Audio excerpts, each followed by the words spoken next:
Kahapon po, nasa Barangay Ugong kami sa Purokdos. Dahil pinresent po namin yung plano natin para sa isang multi-purpose with a new health center para sa Barangay Ugong. Para sa mga taga-Ugong, alam nyo, medyo masikip na talaga yung health center natin. At yung court sa Purokdos ay medyo kailangan talagang gawin.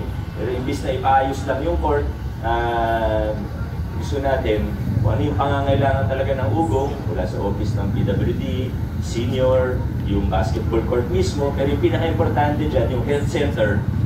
Pero habang nagpe-present kami, napaisip po ako, bakit kaya sa ating Luzon, ngayon ang daming issue patungkol sa infrastruktura, mula sa mga pad control, sa nasyonal, hanggang sa iba't iba. Di ba? Pag may nakita kang malaking infrastructure, aminin natin o hindi, anong iniisip ng tao, minsan di maganda ang tingin sa gobyerno. Pero pag nag-ikot po tayo sa Pasig, hindi naman sa pagmamayabang o pagmamalaki pero pwede tayo maging proud. Ang tao nagtitiwala sa atin. Ang tanong, bakit?